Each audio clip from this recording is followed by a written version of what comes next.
If you want to see a pressure washer that kicks some serious butt at a reasonable price, you're going to want to see this.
So that's how this thing works with all my upgraded stuff on the shelf mount with the Cox hose reel all the way down to the OG Mosmetic sprayer, and that thing works sick. I mean, I like it a lot.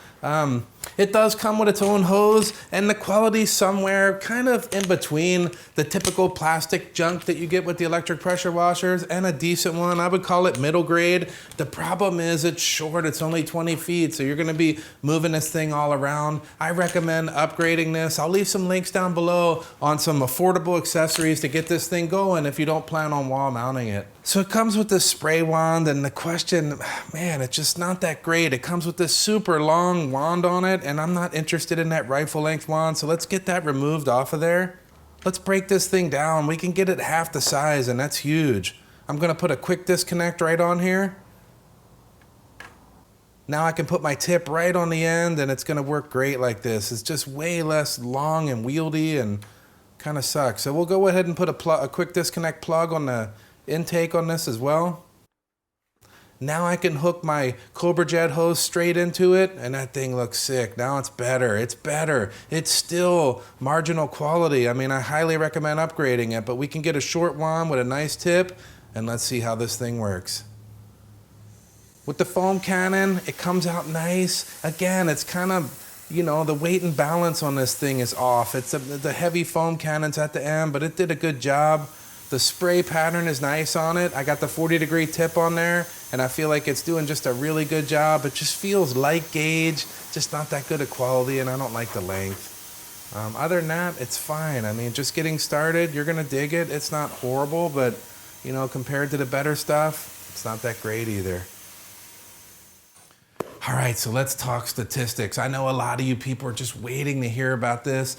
Everybody's shot the water in the buckets and did all this stuff. I'm not gonna do that. I'm just gonna break it down for you. 1000 PSI with the current setup, that's plenty for auto detailing. You can play with the tip size and the orifice size, and you can get a little bit more out of it. They claim up to 1800. I don't know, I didn't test that. But it's perfect for auto detailing and around the house stuff. It puts out 2 gallons a minute of water, just under actually, about 1.9. But I'll tell you what, that's more than enough to move that chemical off the car, spray things down. It's a good amount of water. To get any more water than that, you're gonna spend thousands of dollars in the electric pressure washer scene.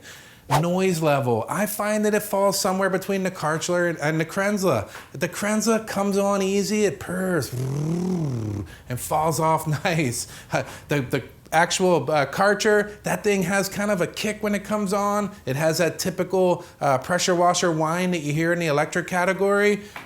This one falls right in the middle. It whines a little bit. It's not a purring kitten, but it's definitely not the Krenza either, so be prepared for that. The whole video, I shot it with the right here on the shelf. I was 15, 20 feet outside of the garage with the door open, and it was very quiet, very reasonable. So I dig that. The sound quality is great. It comes in at just under 15 amps, at about 13.5 amps. So mobile detailers, you're gonna be able to use this on your typical generator. Homeowners, you'll be able to plug this into almost any socket. I recommend a 20 amp, that's what I have. That secures the situation beyond anything that we need, but it'll work just fine on a 15 amp. $350. Wow, that's pretty reasonable too. The cost is reasonable. You can go all the way up over $1,000 with the Krenza, and you can come all the way down to $89 with some Home Depot model. But you're gonna get what you pay for, that's for sure. You pay $89, it's gonna be loud, it's gonna be clunky, the water level is gonna be low, just an all-around underperforming machine. You pay over $1,000 for a Krenza, that thing is gonna work sick the rest of your life. So you gotta pick what you want. Motor life, they say that this lasts 2 times the typical length of a typical electrical pressure washer. So that's awesome. I've heard numbers about 200 hours of straight use. That's a decent time frame for these. The cheaper models like the Home Depot and the Karchers and all that, you're probably looking at 100 hours of use out of them. Some go quite a bit longer, some fall off a little quicker, but that's the general average. Easily upgradable. You can go ahead and look, you can see that this thing is a standalone unit. It has all the connections up front that make it easy to plug your own hose in, your own sprayer, your own wand, and you can customize it however you want. That's awesome. I'll leave some links down below so that you guys can pick through it. I'll leave some affordable situations and the top of the line stuff. I know some of you like that top of the line stuff. I sure do. So there's been a spot for something like this for quite a while in the pressure washer world. Fits in that price category, gives you those great specs. All in all, it's an awesome machine. Let's go ahead and get that out of the way. That gets a double hammer. That thing is sick. And I'll see you on the next one. Yeah.